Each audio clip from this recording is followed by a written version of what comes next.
कहानी की शुरुआत में हमें मिलिट्री टैंक को दिखाया जाता है जो अफगानिस्तान के अंदर एक मिशन को पूरा करने के लिए जा रहे थे। अचानक से बीच रास्ते में जब किसी वजह से टैंक रुक जाती है तब एक ट्रक में से हमारा हीरो जैक भड़कते हुए बाहर निकलता है और वो कहता है कि कौन है बे, किसने टैंक को रोका। दूसरी तरफ से एक सोल्जर बाहर निकलता है और वो कहता है कि क्या हुआ बे, अगर इतनी दिक्कत हो रही है तो आगे निकल जा। इतना बोलकर आपस में झगड़ने लगते हैं, लेकिन कुछ समय के बाद हमें मालूम चलता है कि ये दोनों सिर्फ मजाक कर रहे थे। दरअसल ये दोनों सगे भाई हैं। असल बात तो ये है कि जैक के भाई ने जानबूझ करके टैंक को खराब कर दिया ताकि ये लोग रुक सके। जब जैक टैंक को ठीक कर रहा था तो उसी वक्त उसका भाई उससे कहता है कि यार हम यहाँ पर क्या कर रहे हैं, हम दोनों का सपना था कि रेंजर की ट्रेनिंग पूरा करके हम रेंजर बने। मैंने सब कुछ चेकिंग कर लिया है, 2 महीने बाद जून में ट्रेनिंग स्टार्ट होने वाली है। हम दोनों साथ मिल करके ट्रेनिंग को पूरा करके रेंजर बन सकते हैं। जिस पर जैक कहता है कि तू ये क्या बात कर रहा है, मेरी उम्र हो रही है और मैं उस ट्रेनिंग को पूरा नहीं कर पाऊंगा। जिस पर उसका भाई कहता है कि मैंने रिक्वायरमेंट को चेक कर लिया है, हम दोनों उस ट्रेनिंग के लिए परफेक्ट हैं। जैक मान जाता है और कहता है कि ठीक है, अगर तू कह रहा है तो देख लेंगे। फिलहाल इन्हें आगे बढ़ करके मिशन को पूरा भी करना था, इसलिए जैक वापस से अपने ट्रक में जाने लगता है। तभी अचानक से इन पर तालिबानियों का हमला होता है। एक एक करके इनके सारे टैंक को उड़ा देते हैं। कई सारे सोल्जर भी मारे जाते हैं। जैक भी जख्मी हो गया था, लेकिन जब उसे होश आता है तब वो सबसे पहले अपने भाई को ढूंढता है। वो देखता है कि उसका भाई अभी भी जिंदा है, वो बस जख्मी हालत में था। इसके बाद अचानक से जैक की आंख खुल जाती है। इस वक्त वो कई सोल्जर्स के साथ में एक बस में बैठा हुआ था। और वैसे मैं आपको बता दूं, मूवी की शुरुआत में जो सीन हमें दिखाया गया उसे बीते हुए लगभग 2 साल हो गए हैं, लेकिन जैक अभी भी उस दुर्घटना को भुला नहीं पा रहा है। अभी भी वो अपने भाई को बहुत याद करता है। यहाँ पर हमें मालूम चलता है कि जैक रेंजर की ट्रेनिंग पूरा करने के लिए कोलोराडो आया है। जाहिर सी बात है कि उसने अपने भाई से वादा किया था। उसका भाई नहीं है तो क्या हुआ, वो अकेले ही उसका सपना पूरा करेगा। एक रेंजर बनने के लिए अलग अलग शहरों से यहाँ पर बहुत सारे सोल्जर आए हुए थे।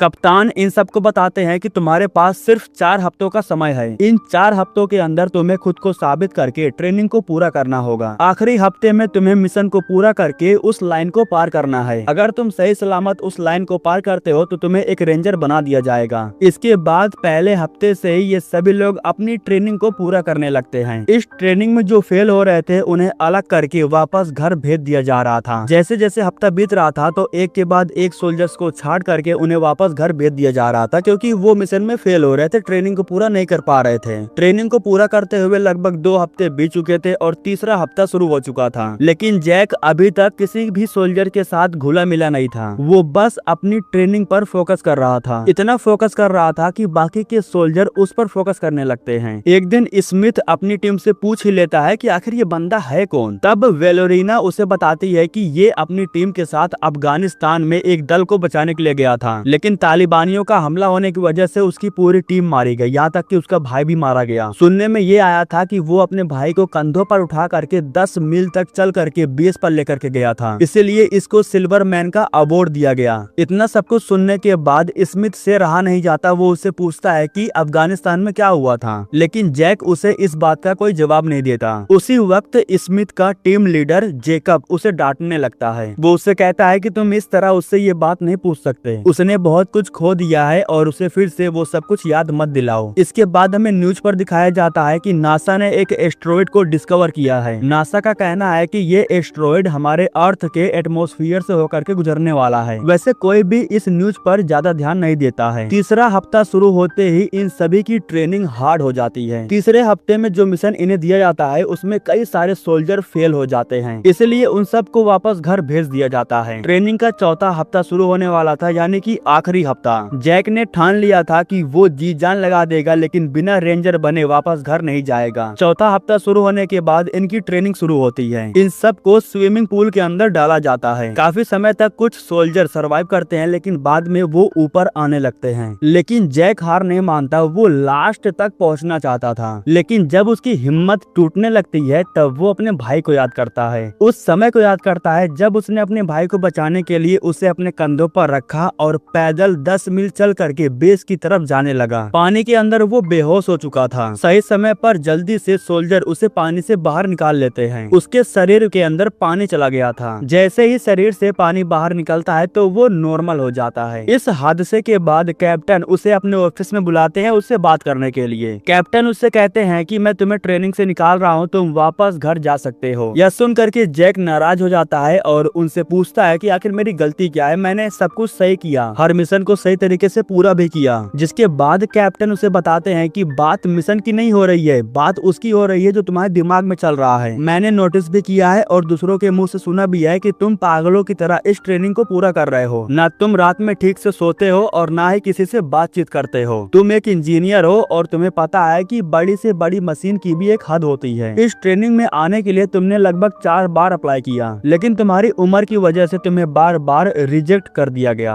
मैं बस इतना चाहता हूँ कि इस पेपर पर साइन करो और ट्रेनिंग को छोड़ करके चले जाओ, और अगर हमने निकाला तो तुम कभी भी इस ट्रेनिंग में नहीं आ पाओगे। जैक कहता है कि ये आखिरी हफ्ता है, इसलिए मैं ट्रेनिंग को छोड़ करके नहीं जाऊंगा। इतना कहने के बाद वो यहाँ से वापस चला जाता है। चौथी ट्रेनिंग में कुछ लोग फेल हो गए थे, उन्हें बाहर निकाल दिया जाता है और यहाँ पर हमें मालूम चलता है कि जैक को बाहर नहीं निकाला गया है, आखिरी मिशन को पूरा करने के लिए उसे चुना गया है। कैप्टन सबको बताते हैं कि मिशन क्या है और उसे पूरा करने के लिए क्या क्या करना है। याद रखना ये सब कुछ बिल्कुल ट्रेनिंग के जैसा होने वाला था। जिन सोल्जर्स को चुना गया है, हेलीकॉप्टर के जरिए उन्हें उस एरिया में उतारा जाएगा जहाँ पर उन्हें मिशन को पूरा करना है। मिशन में कुछ ऐसा होने वाला था, इनका एक एयरक्राफ्ट दुश्मन के इलाके में मार गिराया गया है। रेंजर्स को जांच और बचाव टास्क दिया गया है। इन सब को एयरक्राफ्ट के पास जा करके उसे नष्ट करना होगा ताकि वो एयरक्राफ्ट दुश्मन के हाथ में ना लगे। इसके बाद इन सबको विद्रोहियों के गांव को ढूंढना होगा जहां पर जेट के पायलट को बंधक बना करके रखा गया होगा। एक बात का ध्यान देना, इंस्ट्रक्टर चारों तरफ से घात लगा करके बैठे रहेंगे, वो मौका देख करके तुम पर कभी भी हमला कर सकते हैं। कॉन्टैक्ट के लिए तुम्हें एक रेडियो दिया जाएगा ताकि दिन रात तुम्हें सिचुएशन का रिपोर्ट मिलता रहे। वैसे तो अभी तक जेकब टीम को कमांड कर रहा था, लेकिन अब उसे सेकंड कमांडर बना दिया जाता है। फर्स्ट कमांडर जैक को बना दिया जाता है, मतलब कि अब वो टीम को लीड करेगा और उन्हें कमांड देगा। कैप्टन ने उसे जानबूझ करके लीडर बनाया। अगर तुम सब घात के हमले में फंसते हो तो मिशन पूरा और तुम सब फेल हो जाओगे, लेकिन अगर तुम फिनिश लाइन को पार करते हो तो मैं तुम्हें खुद यूएस आर्मी रेंजर का ये अवार्ड दूंगा। इसके बाद इनका मिशन स्टार्ट होता है। 2 हेलीकॉप्टर इन सब को ले जा करके ड्रॉप जोन में ड्रॉप कर देते हैं। अब यहाँ से इन सब को पैदल अपने टारगेट की तरफ आगे बढ़ना था। इनके पास कंपास था, रेडियो था, जिसकी हेल्प से ये लोग अपनी दिशा की तरफ आगे बढ़ते हैं। दिन भर चलने के बाद रात के समय में सभी सोल्जर जंगल में बैठ करके आराम कर रहे थे, लेकिन उसी समय इनके करीब से कुछ काफी स्पीड से गुजरता है। इन सबको ये लगा कि कैप्टन को मालूम चल गया कि ये लोग आराम कर रहे हैं, इसलिए उन्होंने कोई रॉकेट छोड़ा था। इसके बाद ये सभी लोग आगे बढ़ते हैं और सुबह होते होते अपने टारगेट पर पहुंच जाते हैं। टारगेट पर पहुंचने के बाद सामने के साइड में इन्हें एक मशीन दिखाई देती है जो कि नदी के पास था। इन पर हमला करने के लिए इंस्ट्रक्टर घात लगा करके बैठे होंगे, इसीलिए सभी सोल्जर मिल करके प्लान बनाते हैं। रेडियो को चालू करके कांटेक्ट करने की कोशिश करते हैं, लेकिन रेडियो पर कोई जवाब नहीं आता, बल्कि सोल्जर इन्हें बताता है कि रेडियो में से बहुत अजीब आवाज आ रही है। यहाँ तक कि एक सोल्जर इन्हें यह भी बताता है कि कोऑर्डिनेट के मुताबिक हम अपने टारगेट से 100 मीटर दूर हैं, लेकिन कोई भी इस बात को ज्यादा सीरियस नहीं लेता है क्योंकि 100 मीटर ज्यादा दूर नहीं था। ये लोग कोऑर्डिनेट पर ध्यान नहीं देते हैं क्योंकि टारगेट इनके सामने था। प्लान के मुताबिक सभी सोल्जर नीचे जाने लगते हैं उस मशीन को उड़ाने के लिए। सारे सोल्जर अलग अलग पोजीशन पर जाकर के बैठ जाते हैं। मशीन के करीब जाने से पहले ये लोग चेक करते हैं कि कोई इंस्ट्रक्टर आसपास घात लगा के तो नहीं बैठा है। उसी समय जैक को चमकती हुई कोई चीज दिखाई देती है, लेकिन इस पर वो ज्यादा ध्यान नहीं देता है, लेकिन फिर भी कोऑर्डिनेट को लेकर के उसके मन में डाउट था। सिर्फ एक बार वो चेक करने के लिए जंगल की तरफ जाता है। इधर जैसे ही सोल्जर्स को मौका मिलता है तो वो बम को रेडी करते हैं और उसे मशीन पर ले जाकर के लगा देते हैं। ये लोग मशीन को उड़ाने वाले थे। उसी समय जैक को जंगल के अंदर वो जेट दिखाई देता है जिसकी बात कैप्टन कर रहे थे, मतलब कि इनका टारगेट ये जेट था। इस वक्त जैक अपनी टीम से काफी दूर था। वो अपनी टीम को रोकने के लिए उनकी तरफ भागता है, लेकिन उससे पहले ही उसकी टीम बम लगा करके उस मशीन को उड़ा देती है। बाद में इन्हें मालूम चलता है कि उस मशीन को खरोच तक नहीं आया है, बल्कि अगले ही पल वो मशीन एक रोबोट की तरह इनके सामने खड़ी हो जाती है। वो स्टार्ट होती है और सबको स्कैन करने लगती है। अभी तक तो सोल्जर्स को समझ में नहीं आ रहा था कि आखिर उसके सामने क्या चीज है और वो कर क्या रहा है, लेकिन इन्हें स्कैन करने के बाद जब वो अपने मशीन में से गन निकालता है तब इन्हें मालूम चल जाता है कि आगे क्या होने वाला है। सभी लोग भागना शुरू करते हैं, लेकिन एक एक करके वो इन पर फायरिंग करने लगता है और फायरिंग इस कदर कर रहा था कि वो किसी को जिंदा नहीं छोड़ रहा था। वेलोरिना उसके निशाने पर थे, लेकिन वो उसे शूट करता उससे पहले बीच में जैक आकर के उसे बचा लेता है। बचे हुए सोल्जर अपनी जान बचाते चिल्लाते हुए भागते हुए जंगल के अंदर चले जाते हैं। इनके पास एक गोला आकर के गिरता है जिससे धमाका होता है और उसी वजह से ये सभी लोग खाई में नीचे गिरने लगते हैं। ऊपर से नीचे गिरते वक्त कई सोल्जर जख्मी हो जाते हैं और कई तो मारे जाते हैं। जैक जल्दी से खड़ा होता है और जख्मी हुए सोल्जर्स को साइड करने लगता है क्योंकि वो मशीन किसी भी वक्त यहाँ पर आ सकती थी। ऊपर से नीचे गिरने की वजह से जेकब का पैर बहुत ही बुरी तरीके से जख्मी हो गया था, वो चलने की हालत में नहीं था। जब जैक रेडियो के बारे में पूछता है तब एक सोल्जर उसे बताता है कि जिसके पास रेडियो है वो ऊपर ही छूट गया है। रेडियो से इनका काम बन सकता था, इन्हें हेल्प मिल सकती थी, इसलिए जैक उसे लाने के लिए ऊपर जाता है। लेकिन ऊपर जाने के बाद उसे मालूम चला कि जिसके पास रेडियो है वो तो मारा जा चुका है और रेडियो भी खराब हो चुका है। उसी समय इन्हें यह भी मालूम चलता है कि वो मशीन दो पैरों पर चल करके इन्हें ढूंढ रही है। अभी भी एक सोल्जर जिंदा था लेकिन जैक के सामने ही वो मशीन उस सोल्जर को उड़ा देती है। उस मशीन से बच करके जैक वापस भाग करके नीचे अपनी टीम के पास आता है और इनसे कहता है कि अब वो मशीन चल करके हमें ढूंढ रही है, हमें आगे बढ़ना होगा। इसके बाद ये सभी लोग जल्दी से रस्सियों को नीचे की तरफ फेंकने लगते हैं। ये सभी लोग पहाड़ के ऊपर फंसे हुए थे और सिर्फ रस्सियों की मदद से ही ये लोग नीचे उतर सकते थे। जेकब के लिए ये करना काफी मुश्किल था क्योंकि उसका एक पैर चोटिल था। दिक्कत तो तब हो जाती है जब वो मशीन यहाँ पर आ जाती है और उस सोल्जर को टारगेट करती है जिसने रस्सी पकड़ रखी थी। वो उस सोल्जर को पल भर में उड़ा देता है जिसकी वजह से रस्सी छूट जाती है और जेकब बहुत ही बुरी तरीके से जमीन पर आकर गिरता है। वो मशीन ठीक इनके ऊपर था और ये सभी लोग पहाड़ के कवर लेकर के छुपे हुए थे। जब वो स्कैन कर रही थी तब ये लोग उसके बहुत करीब थे। जेकब का पैर जख्मी था, वो अपने पैरों को घुमा नहीं पाता, इसीलिए उसका पैर लपेटे में आ जाता है। जैसे ही उस मशीन को इनकी भनक लगती है तो वो इन पर फायरिंग करने लगता है। सभी लोग अपनी जान बचा करके जंगल की तरफ भागने लगते हैं। जब गोलियों से काम नहीं बनता तब वो इन पर गोला बरसाती है। उस गोले की वजह से काफी जोरदार धमाका होता है। इस हादसे में कुछ सोल्जर मारे जाते हैं। वैसे तो जेकब जख्मी था लेकिन फिर भी ये लोग उसका साथ नहीं छोड़ते, अपने साथ उसे लेकर के पहाड़ के ऊपर आते हैं। जैक उसके पैरों को सीधा करता है और फिर स्ट्रेचर पर लेटा देता है। वैसे दर्द की वजह से वो बेहोश हो गया था। यहाँ पर जैक अपनी टीम को बताता है कि वो हमारा टारगेट नहीं था, हमारा टारगेट एक जेट था जो जंगल में पड़ा हुआ था। वो क्या चीज है मुझे नहीं पता लेकिन हमने किसी गलत चीज को नुकसान पहुंचा दिया और अब वो हमसे उसी चीज का बदला ले रही है। हमें जल्दी से गांव की तरफ आगे बढ़ना होगा, वहाँ पर हमें हेल्प मिल सकती है। एक एक करके ये लोग जेकब को उठाते हैं और आगे बढ़ने लगते हैं। थोड़ा आगे जाने के बाद इनके सामने एक नदी आती है और अब अगर इन्हें उस पार जाना है तो इस नदी को पार करना होगा। लेकिन इस नदी का बहाव काफी तेज था, उसे आसानी से पार कर पाना बहुत मुश्किल था। लेकिन फिर भी जैक रिस्क लेता है, अपनी टीम को बचाने के लिए वो पानी के जरिए उस पार जाने की कोशिश करता है। वैसे तो पानी का बहाव तेज था लेकिन फिर भी वो उस पार पहुंच जाता है और पेड़ से रस्सी को बांध देता है। रस्सी बांधने के बाद पहले तो स्मिथ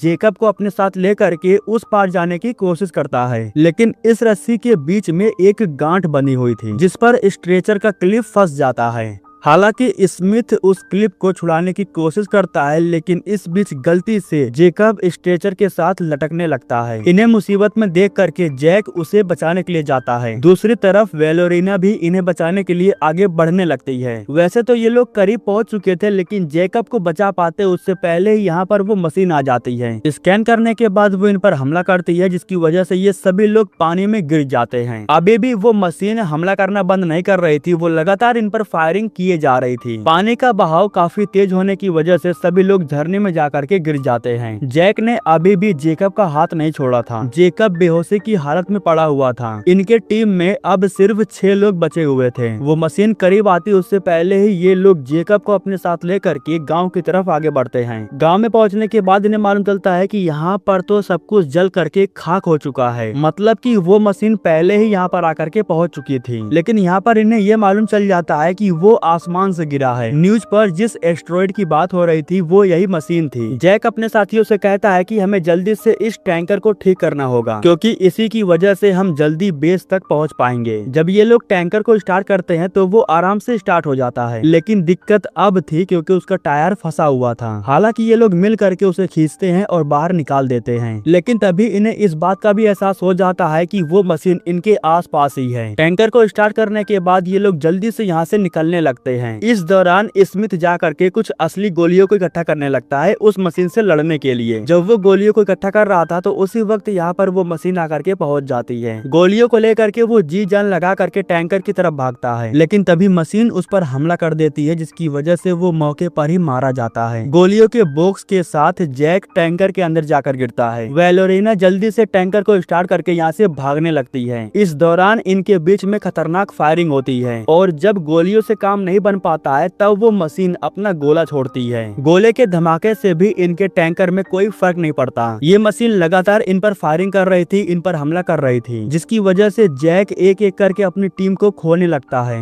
इस दौरान जैक अपनी गन से पहाड़ों पर फायरिंग करता है। बड़े बड़े पत्थर टूट करके उस मशीन के ऊपर गिर जाते हैं। वैलोरीना भी मारी जा चुकी थी, इसलिए टैंकर आउट ऑफ कंट्रोल हो चुका था। वो एक पत्थर से जा करके टकरा जाता है। कुछ समय के बाद जब जैक को होश आता है तब उसे मालूम चलता है कि उसकी पूरी टीम मारी जा चुकी है। सिर्फ जेकब बचा हुआ था और वो भी बेहोशी की हालत में था। पत्थरों ने उस मशीन का कुछ नहीं बिगाड़ पाया था। वो मशीन अभी भी जैक के सामने थी, इसलिए जैक चुपचाप जेकब को अपने साथ लेकर के यहाँ से जाने लगता है। बारिश और कीचड़ की वजह से वो जेकब को लेकर के ऊपर के साइड में नहीं जा पा रहा था। वो बार बार फिसल करके नीचे गिर जा रहा था। उसी वक्त यहाँ पर जेकब को भी होश आ जाता है। पहले तो वो उसकी जान बचाने के लिए जैक को शुक्रिया कहता है और फिर उसे कहता है कि हर एक चीज की एक कमजोरी होती है और इस मशीन की भी कोई न कोई कमजोरी जरूर होगी। वो मशीन धीरे धीरे इनके करीब आ रही थी। इस वक्त जैक नोटिस करता है कि इस मशीन के ऊपर के साइड में एक छोटी सी जगह है जहाँ से भाप के जैसा कुछ निकल रहा है। उस चीज को देखने के बाद जैक के दिमाग में एक आइडिया आता है। वो समझ जाता है कि इस चीज को कैसे खत्म किया जा सकता है। वो जल्दी से जेकब को पेड़ के कवर में बैठा देता है और उससे कहता है कि यहीं पर इंतजार करना, मैं कुछ समय के बाद आता हूँ। इसके बाद वो अकेले ही उस जगह पर जाता है जहाँ पर माइनिंग का काम चल रहा था। इस जगह को उसने दिन में देखा था जब वो हेलीकॉप्टर में बैठ करके इसके ऊपर से गुजर रहा था। अंदर के साइड में उसे एक जेसीबी दिखाई देती है जिससे उसका काम आसान होने वाला था। जिससे मशीन को चालू बंद किया जाता है ना, वो रिमोट उसे अंदर मिल जाती है।